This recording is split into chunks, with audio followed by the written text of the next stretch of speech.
rahasia-rahasia dan peristiwa-peristiwa yang terjadi di atas kepala. Maksudnya peristiwa-peristiwa yang terjadi di langit. Ma'asyiral muslimin yang dimuliakan Allah Subhanahu wa taala. Kita tahu bahwa dalam sebuah hadis ketika Bani Tamim datang kepada Nabi sallallahu alaihi wasallam hendak masuk Islam, tetapi mereka minta imbalan. Kemudian setelahnya datang penduduk Yaman dan ingin masuk Islam, dan mereka tidak minta imbalan karena memang dari hati nurani mereka ingin mendapatkan hidayah Islam. Kemudian di antara rombongan ahli Yaman itu bertanya kepada Nabi sallallahu alaihi wasallam soal ketuhanan, di mana Allah Subhanahu wa taala sebelum Allah Subhanahu wa taala menciptakan alam semesta ini. Maka Nabi sallallahu alaihi wasallam mengatakan kana Allah wa lam yakun syai'un ghairu. Allah telah ada dan saat itu tidak ada apapun selain daripada Allah Subhanahu wa taala. Dalam riwayat yang lain Nabi sallallahu alaihi wasallam ditanya, "Aina kana Rabbuna azza wa jal qabla an yakhluqa khalqa?" Wahai Rasul, di mana Rabb kita ini sebelum dia menciptakan makhluk-makhluknya, sebelum ada arsy, sebelum ada kursi, sebelum ada langit, sebelum ada bumi, di mana Allah Subhanahu wa taala sebenarnya? Maka Nabi sallallahu alaihi wasallam mengatakan kana fi amah ma tahtahu hawa wa ma fawqahu hawa thumma khalaqa arsyahu 'alal mah. Maka Nabi mengatakan bahwa Allah itu fi amah. Ama itu artinya kegelapan. Makanya bahasa Arabnya orang buta itu disebut a'mah. Kalau antum pejamkan mata, apa yang antum lihat? Kegelapan. Maka Allah berada dalam kegelapan, di mana di bawahnya tidak ada udara dan di atasnya pun tidak ada udara. Baru Allah Subhanahu wa taala menciptakan arsy-Nya di atas air. Ma'asyiral muslimin yang dimuliakan Allah Subhanahu wa taala, dari sini kita mengetahui bahwa Allah adalah awal dan sebelumnya tidak ada sesuatu selain daripada Allah Subhanahu wa taala. Makanya ada doa yang diajarkan Nabi sallallahu alaihi wasallam sebelum antum tidur. Apa doanya? Allahumma rabbas samawati sab'i wa rabbal arsyil azim, rabbana wa rabb kulli syai'in, faliqil habbi wan nawa, wa munzilat taurata wal injili wal furqan, a'udzu bika min syarri kulli syai'in anta akhidhum binasiyati, Allahumma antal awwal falaysa qablaka syai'un wa antal akhir falaysa ba'daka syai'un wa antal zahir falaysa fawqaka syai'un wa antal batin falaysa dunaka syai'un iqdi 'anna ad-daina wa aghnina minal faqri. Ya Allah, Rabbnya langit yang tujuh, Rabbnya arsy yang agung, Rabb kami dan Rabb segala sesuatu, yang membelah biji-bijian dan biji kurma, yang menurunkan Taurat, Injil dan Quran. Aku berlindung kepadamu dari kejahatan segala sesuatu. Engkaulah yang memegang ubun-ubunnya. Ya Allah, Engkaulah yang awal, maka tidak ada sesuatu pun sebelummu. Engkaulah yang akhir, maka tidak ada sesuatu pun setelahmu. Engkaulah yang zahir, maka tidak ada sesuatu pun yang ada di atasmu. Dan Engkaulah yang batin, maka tidak ada sesuatu pun yang lebih dekat darimu. Lunasilah hutang kami dan cukupilah kami dari kemiskinan. Di sini ada kalimat antal awal falaysa qablaka syai'un. Engkau adalah zat yang awal-awal dan tidak ada sebelumnya sesuatu kecuali Allah Subhanahu wa taala. Baru setelah Allah Subhanahu wa taala menciptakan makhluknya, maka yang pertama kali Allah ciptakan apa? Arsy. Ada yang mengatakan qalam, ada yang mengatakan air. Ini khilaf ulama. Mana yang lebih dahulu nih? Arsy, qalam ataukah air? Ada yang mengatakan qalam dulu baru arsy. Ada yang mengatakan arsy dulu baru qalam. Ada yang mengatakan air dulu baru arsy. Ada yang mengatakan arsy dulu baru air. Wallahu alam. Ini menjadi ranah khilaf para ulama, tetapi kebanyakan para ulama mengatakan bahwa seperti yang dipilih oleh Imam Ibnul Qayyim dan juga Syekhul Islam Ibnu Taimiyah rahimahullahu taala, bahwa yang pertama kali diciptakan adalah arsy, kemudian air, kemudian qalam. Baru setelah itu Allah Subhanahu wa taala ciptakan segala sesuatu. Artinya setelah itu Allah Subhanahu wa taala ciptakan langit dan bumi pada 6 hari. Dan itu difirmankan di dalam Al-Qur'anul Karim tentang penciptaan langit dan bumi itu fi sittati ayyam, pada 6 hari. Ada yang mengatakan bahwa 6 hari ini artinya bahwa dimulai daripada hari Ahad dan diakhiri sampai hari Jumat. Jadi Ahad, Senin, Selasa, Rabu, Kamis, Jumat, itu 6 hari. Adapun rinciannya berdasarkan hadis Nabi SAW bahwa Allah Subhanahu wa taala pertama menciptakan bumi dulu 2 hari, Ahad dan Senin. Kemudian setelah itu Allah menciptakan langit, hari Selasa dan hari Rabu. Kemudian Allah Subhanahu wa taala turun lagi ke bumi dan Allah menciptakan segala sesuatu yang ada di bumi. Allah ciptakan gunung-gunungnya, Allah ciptakan pantai-pantainya, Allah ciptakan lautannya dan berbagai macam fasilitas yang ada di bumi. Dan itu hari Kamis dan Jumat.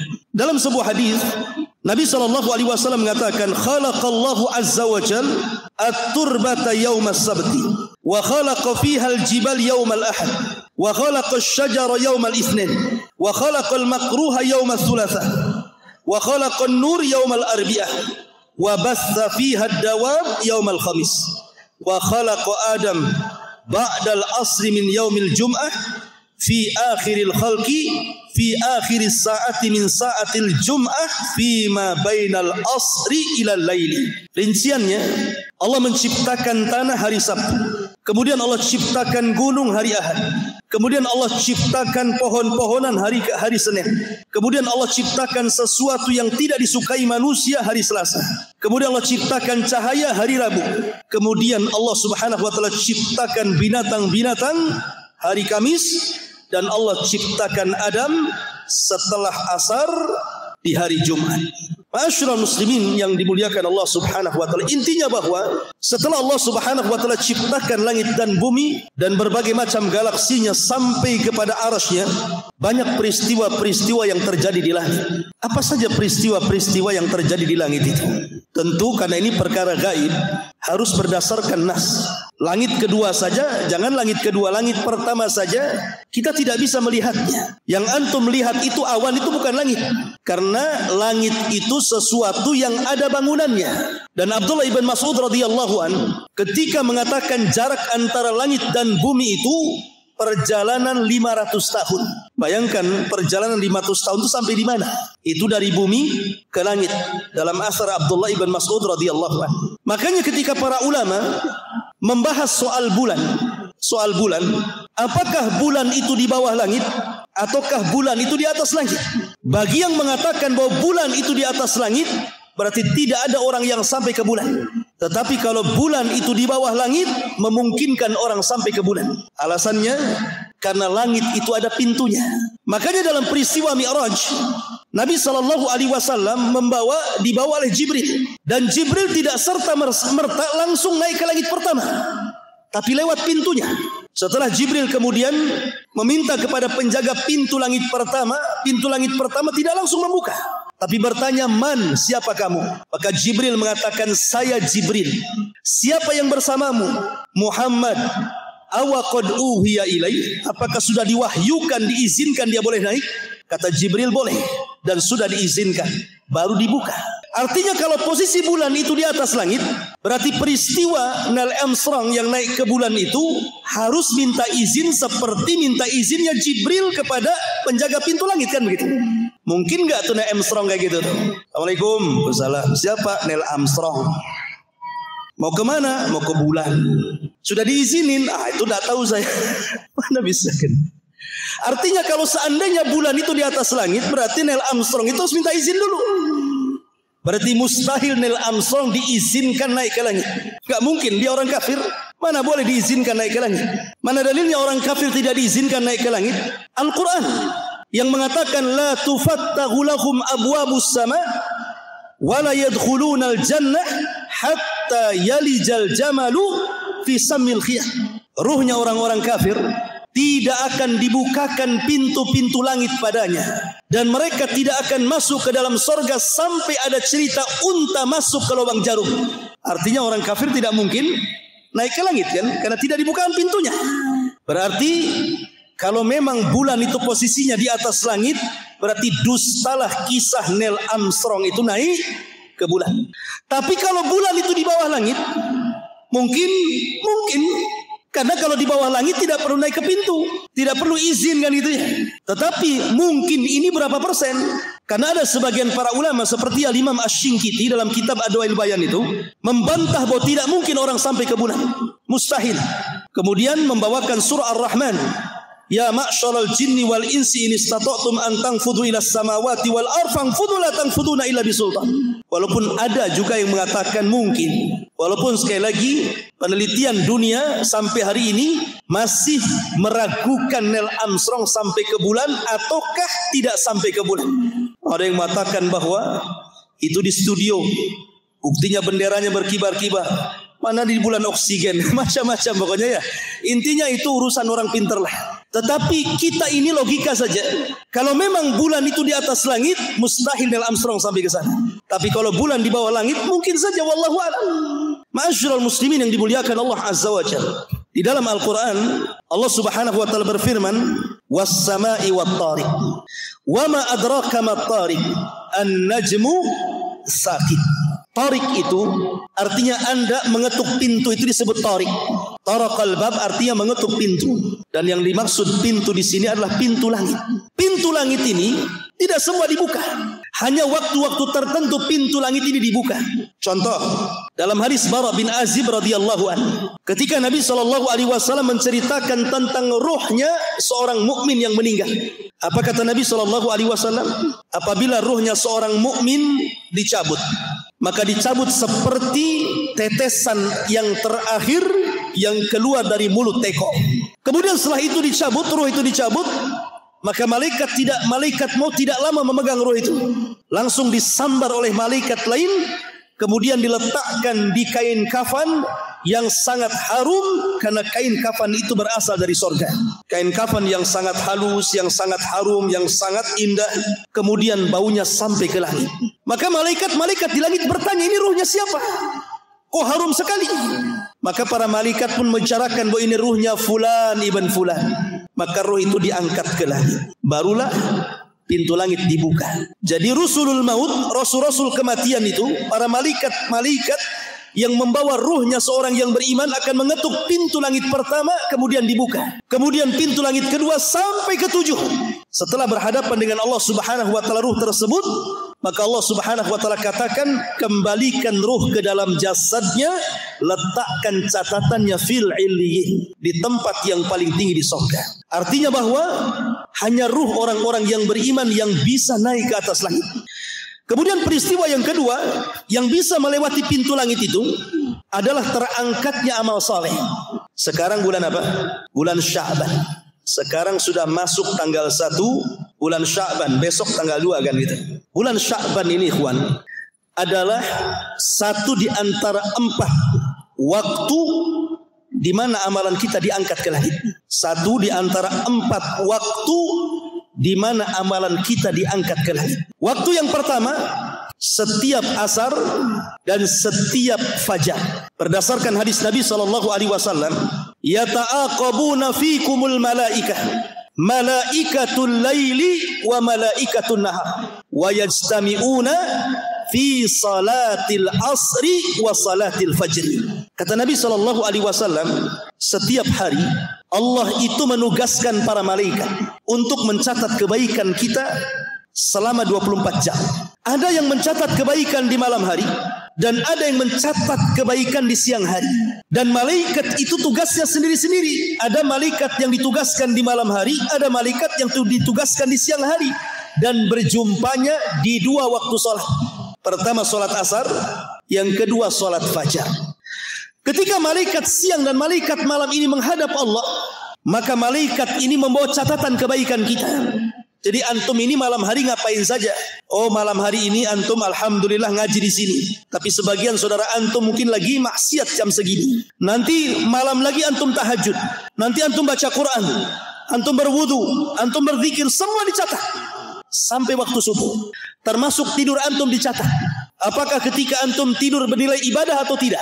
Seperti sebelum tidur antum berwudu, kemudian berdoa sebelum tidur, maka di samping kiri antum ada malaikat yang mendoakan. Setiap antum beralih ke kanan, sebelah malaikat kanan mengatakan, ya Allah ampuni orang ini, ya Allah rahmati orang ini.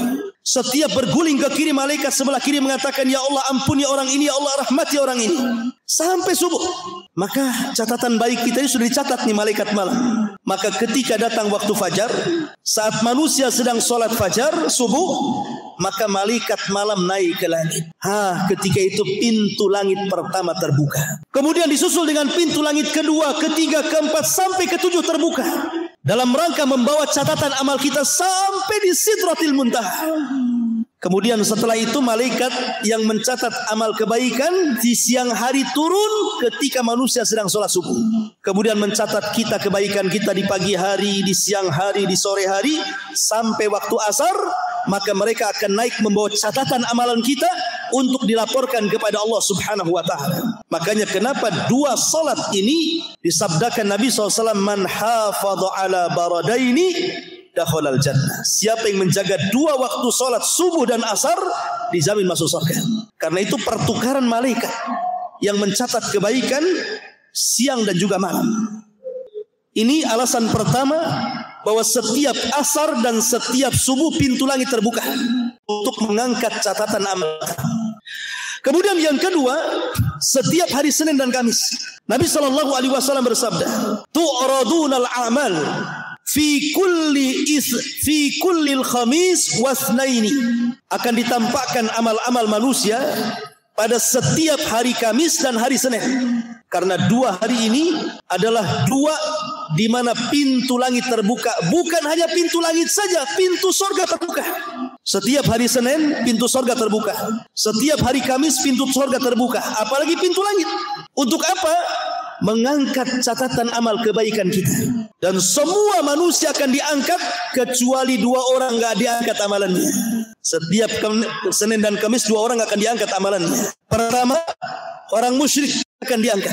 Yang kedua, musyakhir, orang yang suka memutuskan silaturahim. Orang yang ada masalah dengan orang tuanya, masalah dengan saudaranya, masalah dengan tetangganya, masalah dengan kaum muslimin, suka bertengkar, hasad, dendam, dengki, gak akan diangkat tuh amalannya. Kenapa Nabi SAW menyebutkan dua perkara, musyrik, musyakhir? Apa alasannya? Adapun musyrik, Allah mengatakan, la in asyrakta la yahbatanna amaluka wa la takunanna minal khasirin. Kalau engkau melakukan kesyirikan, hancur lebur amalan dan engkau termasuk orang yang rugi. Kalau hancur lebur, apa yang mau diangkat? Diangkat kalau ada amalannya. Kalau nggak ada amalannya, lo apa mau diangkat? Kan sudah lebur gara-gara kesyirikan dia. Kemudian musakhin, orang yang dengki, hasad. Maka Nabi mengatakan, iyyakum wal hasad, fa innal hasada ya'kulul hasanah kama ta'kulun narul khatam. Hati-hati kalian, jangan ada hasad di hati kalian. Karena hasad itu bisa menghapuskan kebaikan kalian seperti api melalap seluruh kayu bakar. Nah, kalau amalannya hangus dibakar api, seperti kayu bakar dilalap api sehingga jadi debu, apa yang mau diangkat? Makanya orang musyrik dan orang yang hasad dengki tidak akan diangkat amalannya. Sampai betul-betul orang itu mentauhidkan Allah dan orang itu saling memaafkan satu dengan yang lainnya, baru diangkat amalannya dan pintu langit akan dibuka. Kemudian yang ketiga, di bulan Sya'ban, bulan ini bulan di mana amalan kita diangkat, ikhwan. Usamah ibn Zaid bertanya kepada Nabi SAW, ya Rasulullah, lam ara tasumu min syahrin min syuhuri ma tasumu min Sya'ban. Rasul, aku tidak melihat dirimu berpuasa sebanyak yang kau lakukan puasa di bulan Sya'ban. Maksudnya puasa sunnah. Apa jawaban Nabi? Kata Nabi SAW, dzaka syahru yaghfulun nasu anhu. Itulah bulan yang manusia melalaikan bulan Sya'ban. Bainar Rajab wa Ramadan. Karena bulan Sya'ban terjepit antara Rajab dan bulan Ramadan. Rajab bulan mulia, Sya'ban bukan bulan mulia, Ramadan bulan mulia. Artinya Sya'ban itu terjepit di antara dua bulan mulia, sehingga orang melupakan. Orang sibuk di bulan Sya'ban ini, sibuk ngumpulin duit untuk Ramadan, sibuk bekerja, Nggak peduli, yang penting Ramadan sudah terkumpul duitnya. Apalagi mendekati Ramadan harga mahal semua. Makanya kalau bisa Sya'ban ini borong semua. Lupa dengan amal soleh, sibuk dengan dunia. Makanya Rasul mengatakan yaghfulun nasu anhu. Bulan Sya'ban ini bulan yang dilalaikan manusia. Karena fokus ke Ramadan, Sya'ban yang nggak fokus. Padahal Sya'ban ini bulan diangkat di amal. Kemudian Rasul mengatakan wa huwa syahru turfa'u fihi al-amal. Dan itulah bulan di mana amalan-amalan manusia diangkat ke langit. Kemudian kata Rasul, wa ana uhibbu an yurfa amali wa ana saimun. Dan saya suka kalau seandainya amalanku diangkat sementara aku sedang berpuasa. Dari sini kata Aisyah radhiyallahu anha, Nabi itu tidak pernah berpuasa sebanyak dalam satu bulan menghabiskan puasa, maksudnya puasa sunnah, kecuali di bulan Sya'ban. Kenapa? Nabi SAW mengajarkan untuk memperbanyak puasa di bulan Sya'ban. Karena Sya'ban itu bulan isti'dad li Ramadan, persiapan untuk bulan Ramadan. Kalau antum terbiasa puasa Senin Kamis, puasa Ayyamul Bid, puasa Daud, atau mungkin wanita yang membayar hutang Ramadan tahun kemarin kan itu ya, maka ketika masuk Ramadan gak kaget. Kenapa? Biasa puasa. Coba gak biasa puasa, 1 tahun tiba-tiba datang Ramadan langsung puasa, kaget semua tuh. Perut kaget, semua kaget. Kadang-kadang lupa minum siang-siang, disangka bukan Ramadan. Sehingga minggu pertama biasanya jadi puasa tidur saja. Normalnya minggu depannya biasanya. Kenapa? Karena tidak terbiasa puasa. Jadi kaget semuanya. Yang kedua, sebagian ulama menamakan Sya'ban itu Syahrul Qurra, bulannya orang yang suka membaca Quran. Sebagian mereka menghafal Quran, sebagian mereka membuka mushaf Quran. Sehingga ketika bulan Ramadan yang tadinya tidak lancar sudah lancar, yang tadinya lupa-lupa sudah ingat, yang tadinya ingin hafalannya ketika sholat sudah ada hafalannya. Jadi gunakan bulan Sya'ban ini bulan untuk banyak membaca Quran. Bahkan ulama mengatakan bulan Sya'ban itu bulan pengairan. Rajab nanam biji, Sya'ban mengairi, Ramadan memetik hasilnya kata ulama.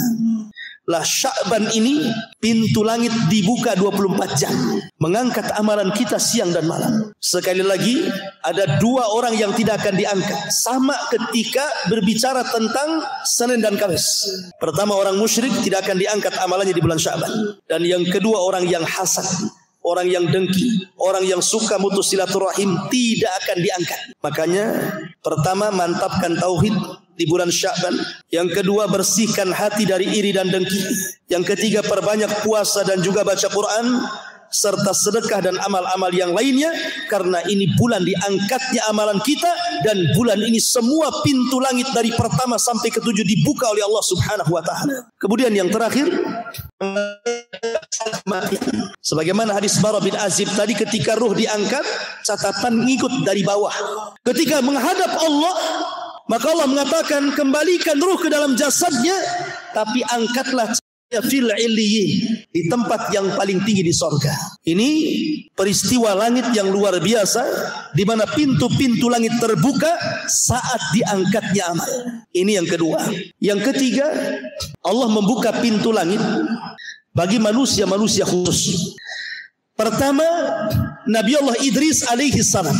Ketika Allah Subhanahu wa taala mengatakan, wa rafa'na makanan aliyah, dan kami angkat Idris ke tempat yang paling tinggi. Ada sebuah asar, walaupun sebagian para ulama menganggap ini kisah Israiliyah, tetapi ma'ruf dicantumkan dalam kitab-kitab tafsir. Sekali lagi ini kisah Israiliyah. Kisah Israiliyah itu tidak perlu dibenarkan, tidak pula didustakan. Cukup ditelaah saja ya. Kalau cocok dengan Quran Sunnah terima, kalau tidak cocok ya sudah, tidak usah diambil kan itu. Makanya Rasul mengatakan, hadithu an Bani Israil wala haraj, ceritakan tentang kisah Bani Israil, tidak mengapa. Jadi suatu ketika Nabi Idris ini oleh Allah Subhanahu wa taala, karena melihat semangat ibadahnya, semangat dakwahnya, maka Allah Subhanahu wa taala memberikan pahala kepada Idris setiap harinya sebanyak umat yang didakwahinya. Idris mendapatkan pahala besar, senang dia. Akhirnya dia berdialog dengan malaikat Jibril. Ya Jibril, gimana caranya Allah menangguhkan kematianku supaya aku bisa umurnya panjang? Kata malaikat Jibril, bukan mau menangku, Aku ini menurunkan wahyu, bukan pencabut nyawa. Kalau engkau ingin bernegosiasi tentang masalah usia, ngobrol langsung sama malakul maut, karena dia yang berhak mencabut nyawa seseorang. Kata Idris, kalau begitu jumpakan aku dengan dia. Maka kemudian Idris dibawa oleh malaikat Jibril ke mana? Ke langit keempat, birruhi wal jasad, dengan ruh dan jasadnya. Otomatis langit pertama dibuka pintunya dong. Kedua, ketiga, sampai keempat kan gitu.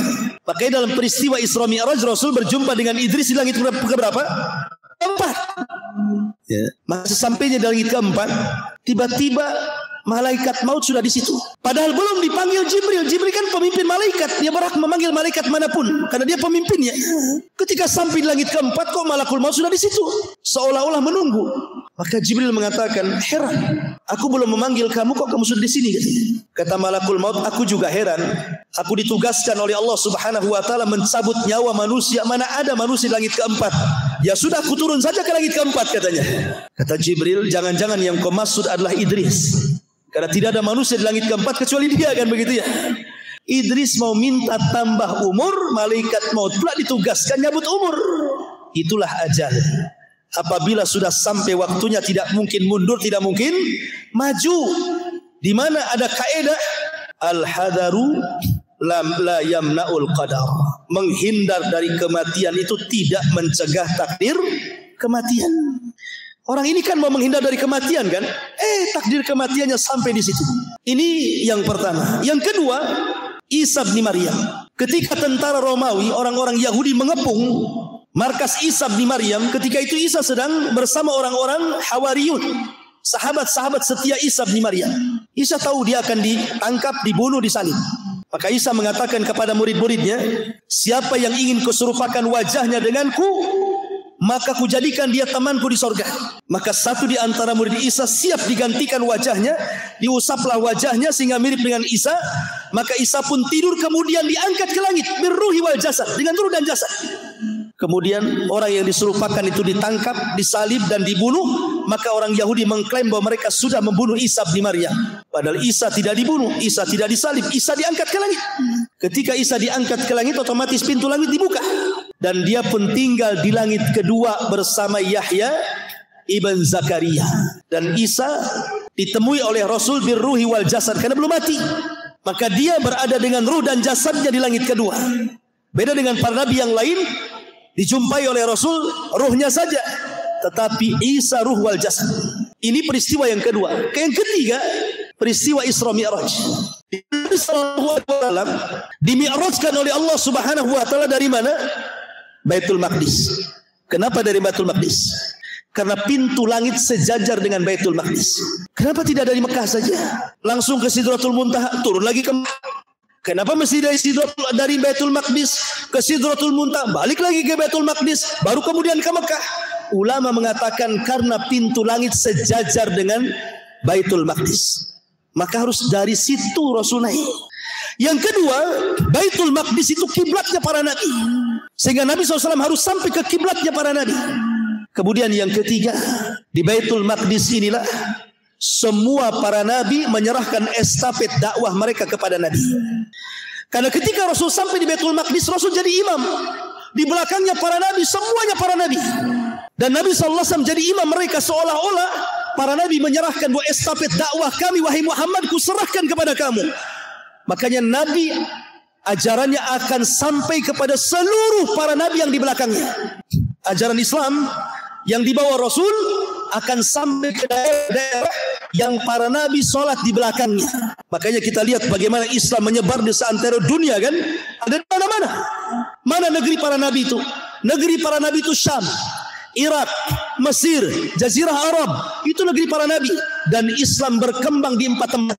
Mesir berkembang Islam sampai hari ini. Syam berkembang Islam hari ini. Irak berkembang Islam hari ini. Jazirah Arab berkembang Islam dari ini. Kenapa? Karena Rasul jadi imam di belakang para nabi yang pernah mendakwai daerah-daerah tersebut. Bahkan Islam bukan hanya berkembang di 4 negara, Mesir, Irak, Arab, tapi sampai ke semua benua. Benua Asia, benua Afrika, benua Eropa, semua ada Islam. Ma'asyiral muslimin yang dimuliakan Allah Azza wa Jalla, dari sinilah Rasul sayyidul anbiya'i wal mursalin, pemimpin para nabi dan rasul. Bahwa Nabi diangkat ke langit, kemudian berjumpa dengan Adam di langit pertama. Kenapa berjumpa dengan Adam? Supaya menjadi ibrah bahwa, karena kita tahu bahwa peristiwa Isra Mi'raj itu kan saat kesulitan dakwah, ikhwan. Paman Rasul meninggal, istrinya meninggal, tidak bisa berdakwah di Mekah, akhirnya hijrah ke Taif, sampai dilempari batu, mau masuk ke Mekah lagi tidak bisa. Jadi Rasul itu sedang kesulitan berdakwah. Lah disitulah Allah Isra Mi'rajkan ke langit. Jadi ketika melihat para nabi, banyak pelajaran yang Nabi SAW ambil dari para nabi di langit. Pertama berjumpa dengan Adam. Sebagaimana Adam hijrah dari surga ke dunia, maka Rasul pun akan hijrah dari Mekah ke Madinah. Kemudian setelah itu berjumpa dengan Isa dan Yahya. Apa hikmahnya? Isa dan Yahya disakiti orang Yahudi. Bahkan Yahya dipenggal lehernya untuk menjadi mahar seorang wanita pelacur bagi seorang raja. Begitu juga Isa, hampir dibunuh kalau bukan karena diangkat Allah. Artinya Nabi pun akan mengalami hal yang sama. Setelah hijrah dari Mekah ke Madinah, dia akan dihadapkan dengan permusuhan bersama orang-orang Yahudi. Bagaimana Yahudi Bani Nadir akan membunuh Rasul. Bagaimana Bani Quraidah yang meracun Nabi SAW. Bagaimana orang-orang Khaybar yang mengirim tukang sihir Labid bin Asam untuk menyihir Nabi SAW. Artinya Rasul akan dihadapkan dengan permusuhan besar dengan orang-orang Yahudi. Kemudian naik ke langit ketiga, berjumpa dengan Nabi Yusuf. Kenapa berjumpa dengan Nabi Yusuf? Yusuf itu disakiti saudaranya. Usia 10 tahun dicemplungkan ke sumur. Kemudian diambil para pedagang, dijual di Mesir. Maka Rasul pun dakwahnya yang pertama kali menghalangi siapa? Saudaranya. Siapa saudaranya? Abu Lahab dan saudara-saudaranya yang lain. Sehingga Allah turunkan ayat tabat yada abi lahabin wa tab. Kemudian naik ke langit keempat, berjumpa dengan Idris. Sebagaimana Idris diangkat derajatnya sampai ke langit keempat, maka Rasul pun akan diangkat derajatnya. Wa rafa'na laka dzikrah. Kami akan angkat penyebutan wahai Muhammad. Hari ini tidak ada nama terbanyak di dunia kecuali nama Muhammad.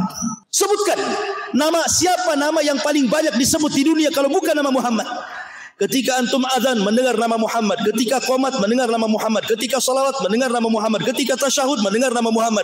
Bahkan setiap ada orang lahir dikasih nama Muhammad, ada orang mu'alaf disebut nama Muhammad. Macam-macam diagungkan namanya. Kemudian setelah itu naik ke langit keberapa? Kelima, berjumpa dengan Nabi Harun. Dan Harun lembut, maka Rasul diajarkan untuk lembut dalam berdakwah. Kemudian naik ke langit. Ke langit ke-6 berjumpa dengan Nabi Musa. Musa diuji oleh Allah Azza wa Jalla dengan banyak disakiti Bani Israel. Sampai-sampai Rasul mengatakan, rahimallah akhi Musa udhiya katsiran fasabar. Sungguh Allah merahmati Nabi Musa, diuji banyak kali oleh Bani Israel tapi dia sabar. Maka Rasul pun akan sama. Banyak ujian yang akan dilalui Nabi SAW. Bahkan semua ujian yang kita lalui sudah pernah diujikan Allah kepada Nabi SAW. Yang terakhir berjumpa dengan Ibrahim. Ibrahim adalah orang yang mirip wajahnya dengan Nabi SAW. Dia membangun Ka'bah. Al-jaza'u min jinsil amal, balasan sesuai dengan amalannya. Dia pun bersender di tiang Baitul Ma'mur, Ka'bahnya para malaikat. Dan Rasul akan memakmurkan Ka'bah yang dibangun Ibrahim. Sampai hari ini umat Islam datang ke Ka'bah, memakmurkan Ka'bah yang dibangun Ibrahim. Wa idh yarfa Ibrahimul qawa'ida wa Ismail. Dan ketika Ibrahim dan Ismail meninggikan Ka'bah, kemudian disyariatkan haji kepada manusia, maka haji satu di antara rukun Islam bagi kaum muslimin. Baru setelah itu naik ke Sidratil Muntaha. Bagaimana kasusnya, kisahnya, dan peristiwa-peristiwa langit yang lainnya masih banyak. Nanti kita uraikan setelah Isya karena sudah masuk waktu Isya. Subhanakallahumma bihamdika asyhadu an la ilaha illa anta astaghfiruka wa atubu ilaik. Allah ta'ala. Assalamualaikum warahmatullahi wabarakatuh.